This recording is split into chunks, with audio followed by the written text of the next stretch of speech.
Welcome back to another episode of Storywave.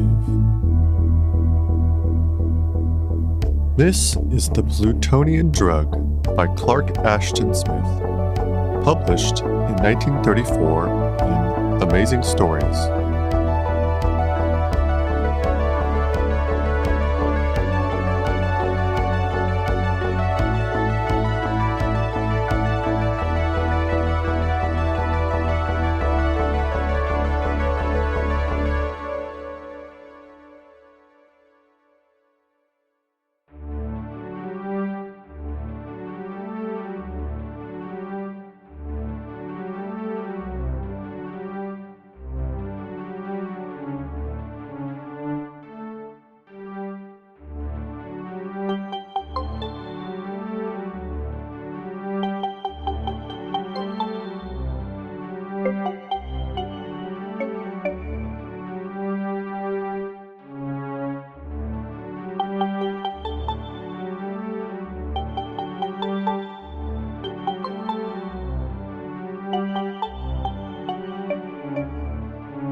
"It is remarkable," said Dr. Manners, "how the scope of our pharmacopoeia has been widened by interplanetary exploration. In the past 30 years, hundreds of hitherto unknown substances, employable as drugs or medical agents, have been found in the other worlds of our own system. It will be interesting to see what the Alan Farquhar expedition will bring back from the planets of Alpha Centauri when, or if, it succeeds in reaching them and returning to Earth. I doubt, though, if anything more valuable than selenine will be discovered. Selenine, derived from a fossil lichen found by the first rocket expedition to the Moon in 1975, has, as you know, practically wiped out the old-time curse of cancer. In solution, it forms the base of an infallible serum, equally useful for cure or prevention." "I fear I haven't kept up on a lot of the new discoveries," said Rupert Valkoff, the sculptor, Manners' guest, a little apologetically. "Of course, everyone has heard of selenine, and I've seen frequent mention, recently, of a mineral water from Ganymede whose effects are like those of the mythical Fountain of Youth." "You mean Clithne, as the stuff is called by the Ganymedians. It is a clear emerald liquid, rising in lofty geysers from the craters of quiescent volcanoes. Scientists believe that the drinking of Clithne is the secret of the almost fabulous longevity of the Ganymedian. They think that it may prove to be a similar elixir for humanity. Some of the extraplanetary drugs haven't been so beneficial to mankind, have they?" queried Balkoth.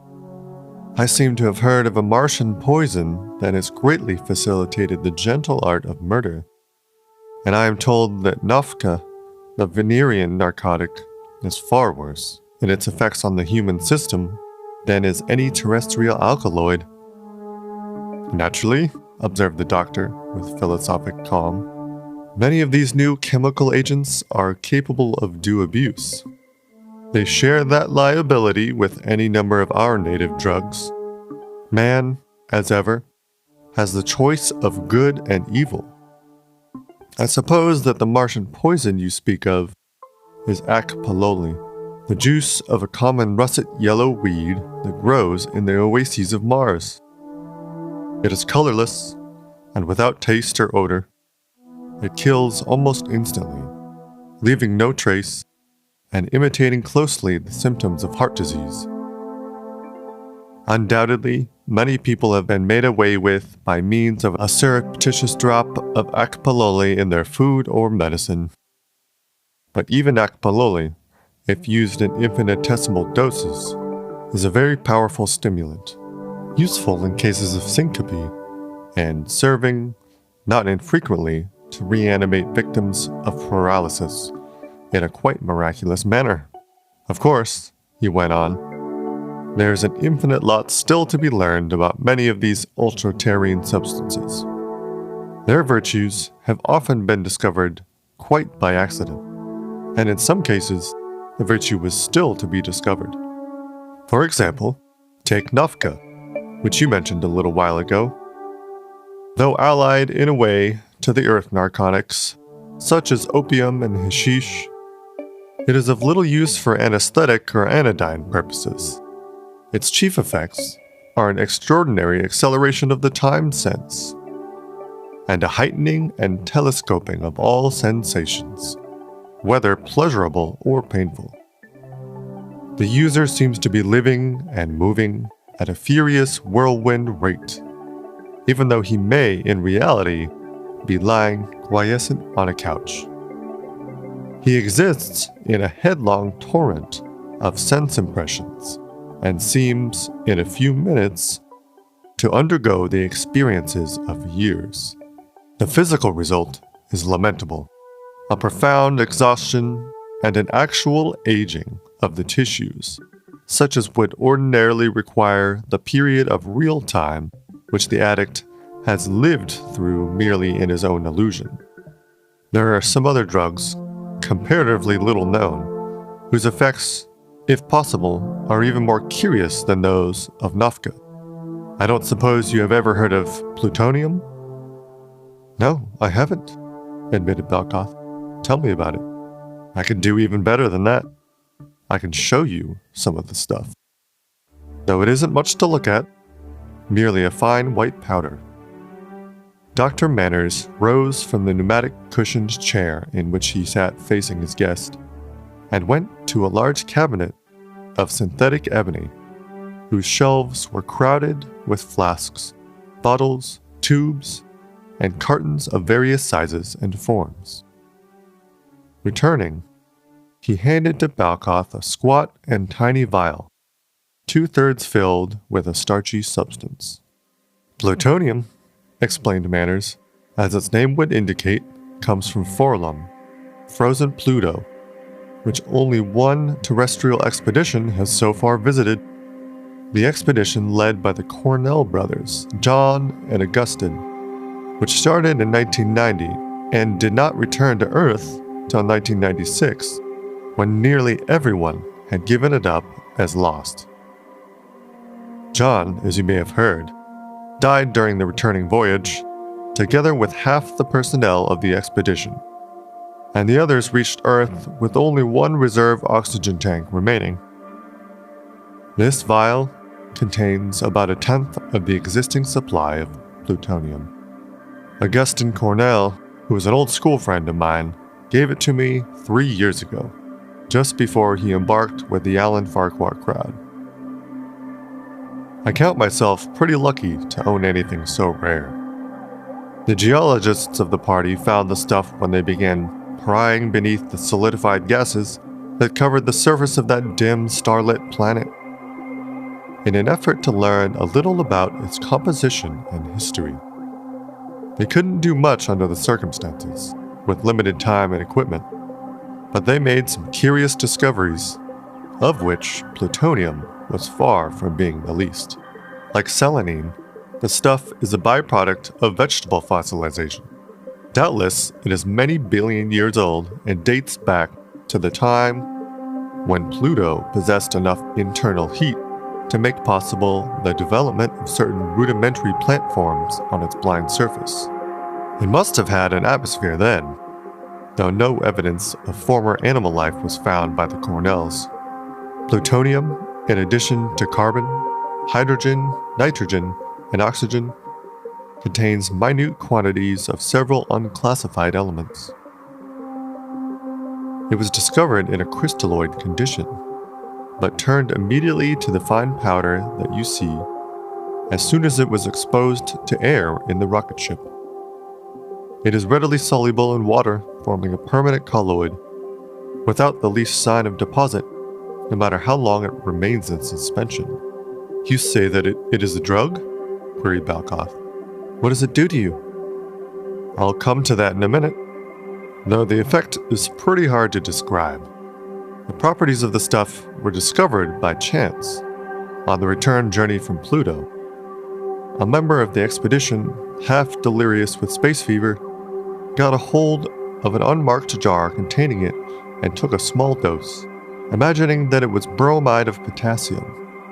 It served to complicate his delirium for a while, since it gave him some brand new ideas about space and time. Other people have experimented with it since then. The effects are quite brief, the influence never lasts more than half an hour, and they vary considerably with the individual.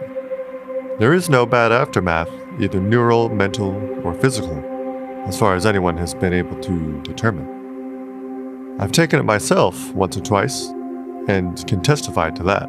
Just what it does to one, I'm not sure. Perhaps it merely produces a derangement or metamorphosis of sensations, like hashish. Or perhaps it serves to stimulate some rudimentary organ, some dormant sense of the human brain. At any rate, there is, as clearly as I can put it, an altering of the perception of time, of actual duration, into a sort of space perception.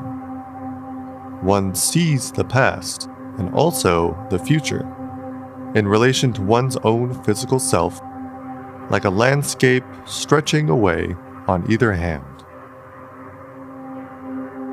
You don't see very far, it is true, merely the events of a few hours in each direction. But it's a very curious experience, and it helps to give you a new slant on the mystery of time and space. It is altogether different from the delusions of Nafka. It sounds very interesting, admitted Balgoth. However, I've never tampered much with narcotics myself, though I did experiment once or twice in my young romantic days. I had been reading Gautier and Baudelaire, I suppose. Anyway, the result was rather disappointing. You didn't take it long enough for your system to absorb a residuum of the drug, I imagine, said Manners.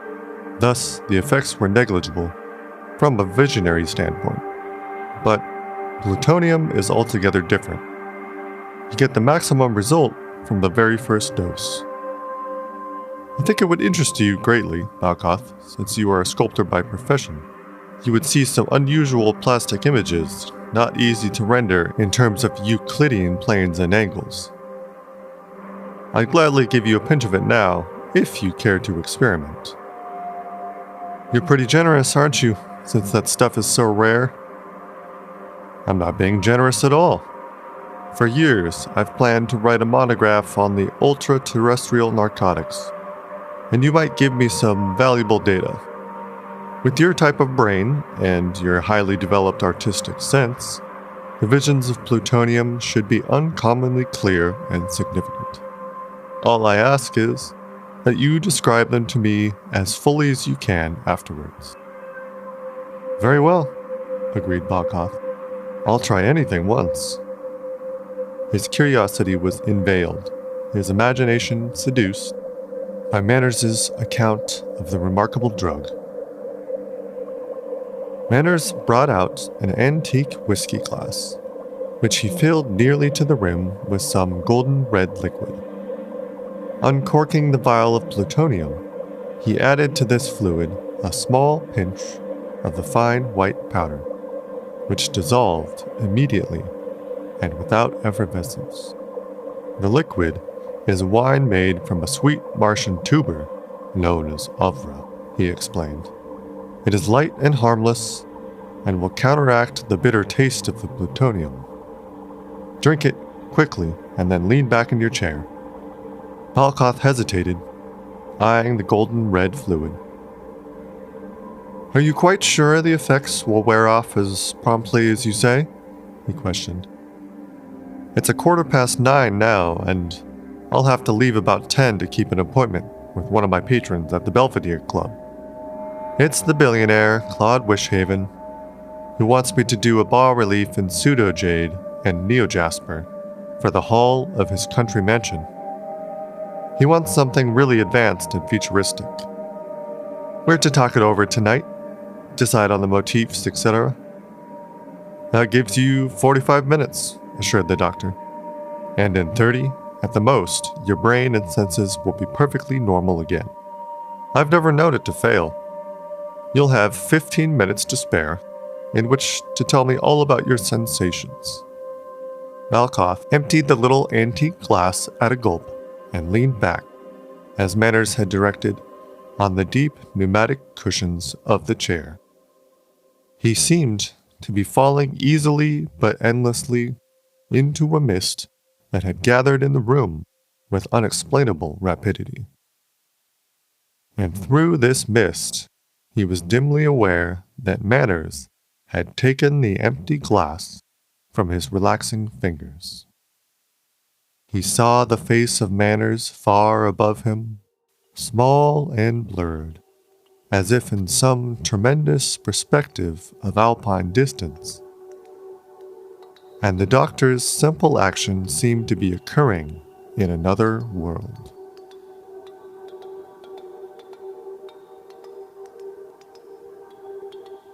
He continued to fall and float through eternal mist, in which all things were dissolved as in the primordial nebulae of chaos.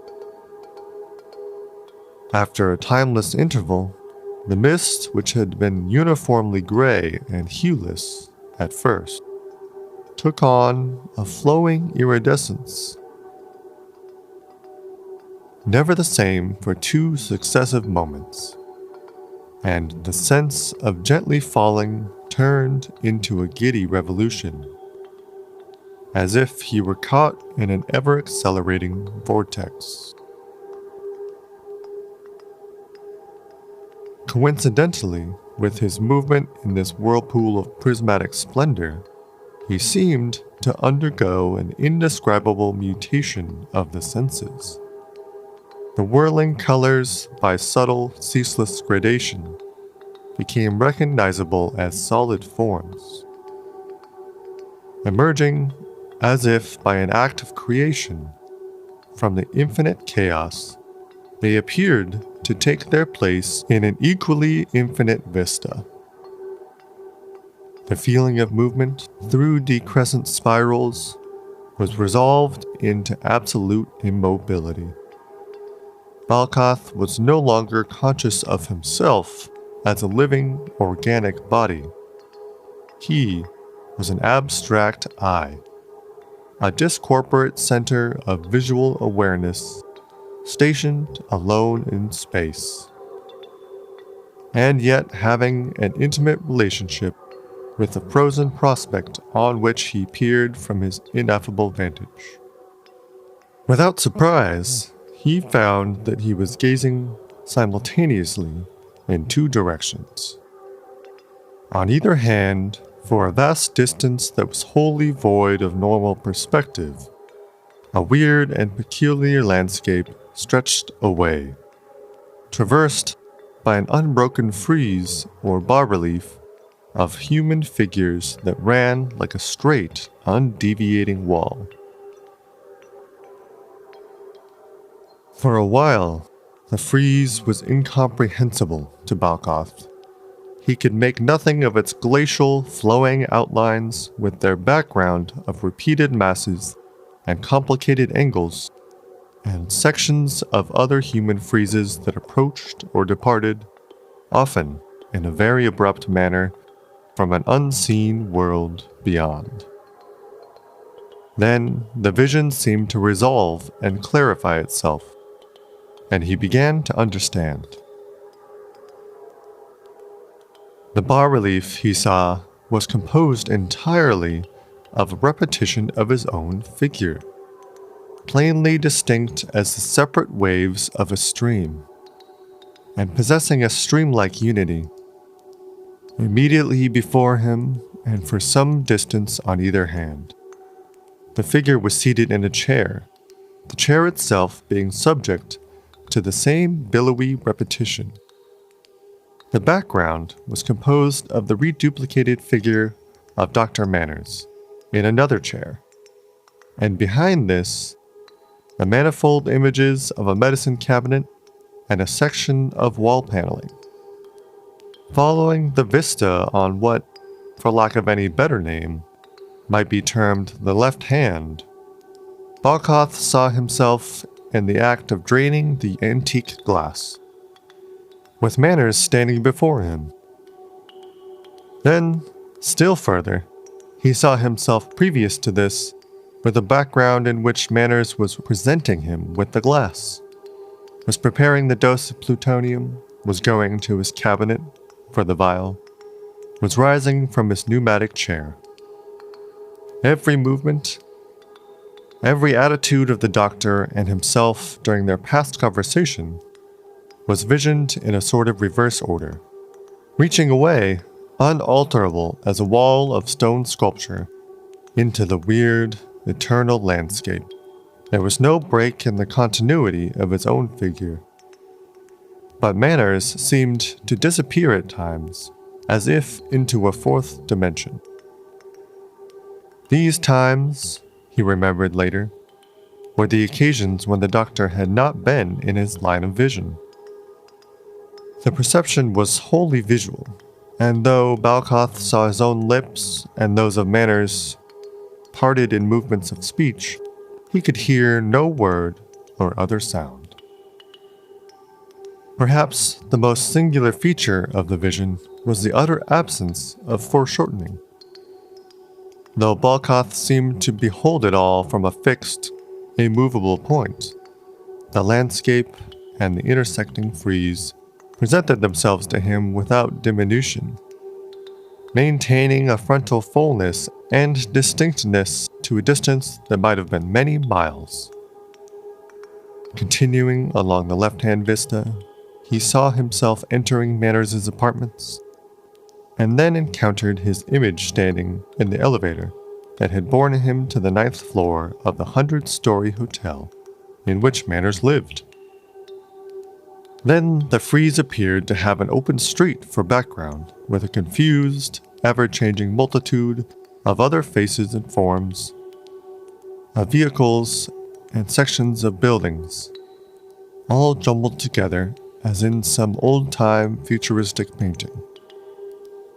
Some of these details were full and clear, and others were cryptically broken and blurred, so as to be scarcely recognizable. Everything, whatever its spatial position and relation, was rearranged in the flowing, frozen stream of this temporal pattern. Balkoth retraced the 3 blocks from Manners' hotel to his own studio, seeing all his past movements, whatever their direction in tri-dimensional space, as a straight line in the time dimension. At last, he was in his studio, and there the frieze of his own figure receded into the eerie prospect of space-transmuted time among other friezes formed of actual sculptures. He beheld himself giving the final touches with his chisel to a symbolic statue at the afternoon's end, with a glare of ruddy sunset falling through an unseen window and flushing the pallid marble. Beyond this, there was a reverse fading of the glow, a thickening and blurring of the half-chiseled features of the image, a female form to which he had given the tentative name of Oblivion.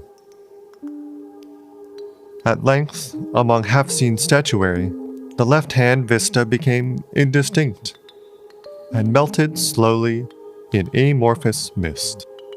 He had seen his own life as a continuous glaciated stream, stretching for about 5 hours into the past. Reaching away on the right hand, he saw the vista of the future. Here, there was a continuation of his seated figure under the influence of the drug, opposite the continued bas-relief of Dr. Manners and the repeated cabinet and wall panels. After a considerable interval, he beheld himself in the act of rising from the chair. Standing erect, he seemed to be talking a while, as in some silent antique film, to the listening doctor. After that, he was shaking hands with Manners, was leaving the apartment, was descending in the lift and following the open, brightly lighted street toward the Belvedere Club, where he was to keep his appointment with Claude Wishaven. The club was only 3 blocks away on another street, and the shortest route after the first block was along a narrow alley between an office building and a warehouse. Balkoth had meant to take this alley, and in his vision he saw the bas-relief of his future figure passing along the straight pavement with a background of deserted doorways and dim walls that towered from sight against the extinguished stars. He seemed to be alone. There were no passers, only the silent, glimmering, endlessly repeated angles of arc-lit walls and windows that accompanied his repeated figure. He saw himself following the alley like a stream in some profound canyon, and there, midway, the strange vision came to an abrupt, inexplicable end, without the gradual blurring into formless mist that had marked his retrospective view of the past. The sculpture-like frieze with its architectural ground appeared to terminate, broken off clean and sharp in a gulf of immeasurable blackness and nullity. The last wave-like duplication of his own person, the vague doorway beyond it, the glimmering alley pavement, all were seen as if shorn asunder by a falling sword of darkness, leaving a vertical line of cleavage beyond which there was nothing.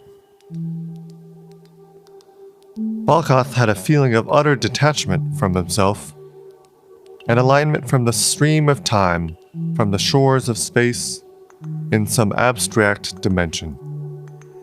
The experience and its full realization might have lasted for an instant only, or for eternity.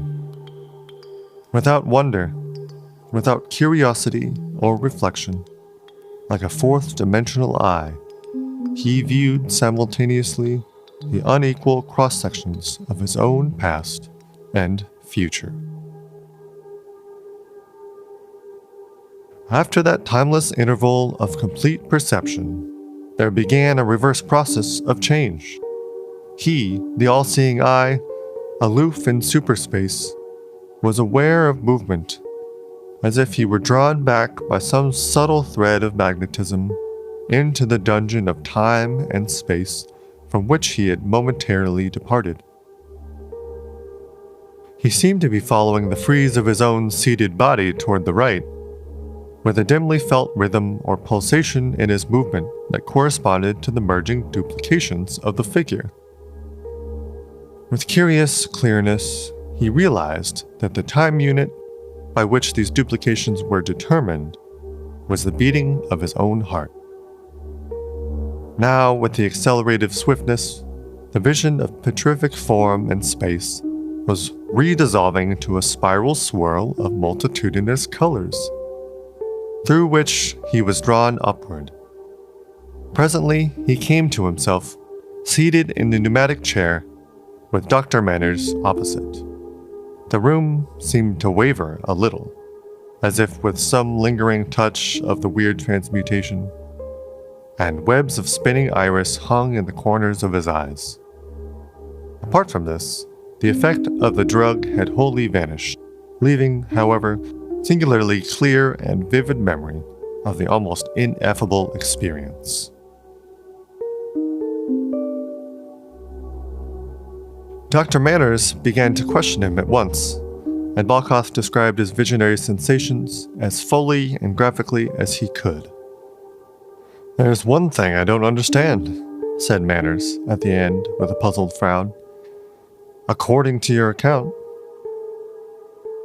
you must have seen 5 or 6 hours of the past running in a straight spatial line as a sort of continuous landscape. But the vista of the future ended sharply after you had followed it for 3/4 of an hour, or less. I've never known the drug to act so unequally.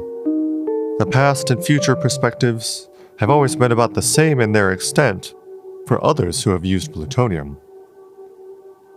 "Well," observed Balkoth, The real marvel is that I could see into the future at all.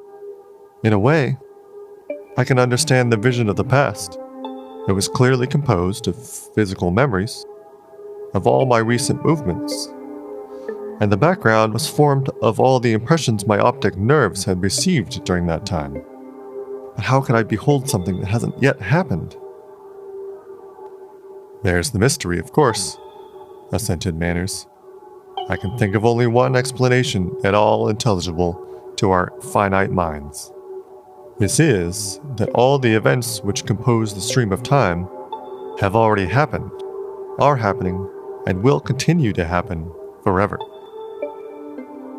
In our ordinary state of consciousness, we perceive with the physical senses merely that moment which we call the present. Under the influence of plutonium, you were able to extend the moment of present cognition in both directions, and to behold simultaneously a portion of that which is normally beyond perception.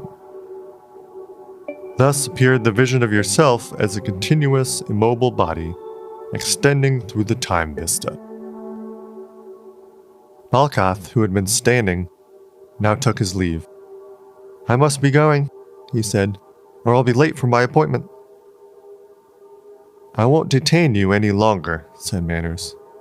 He appeared to hesitate, and then added, "I'm still at a loss to comprehend the abrupt cleavage and termination of your prospect of a future.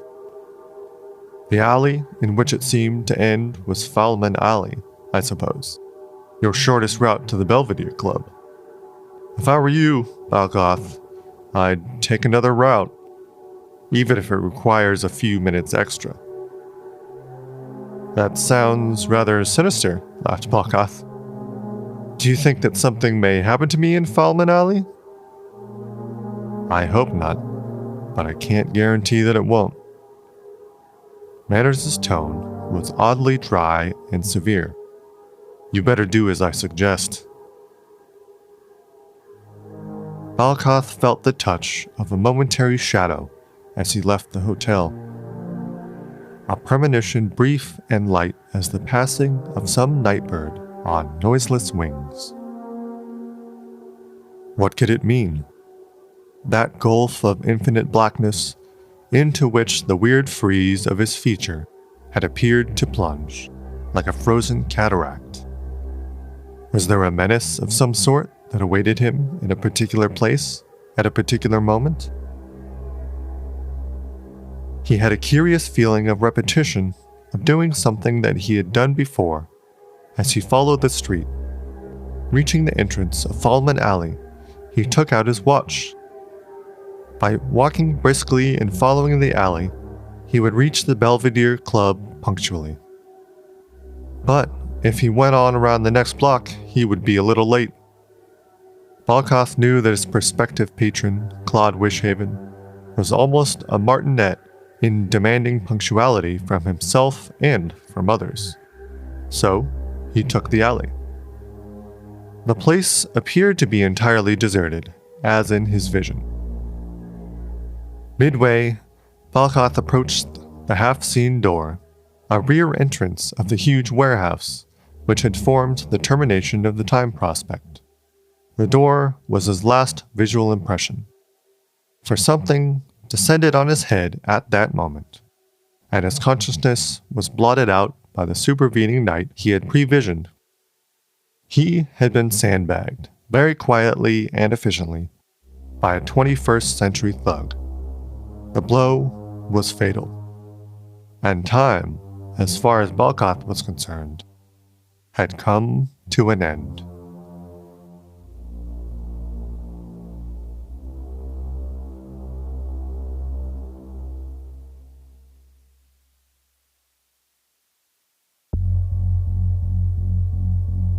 Thanks for listening to another episode of Storywave.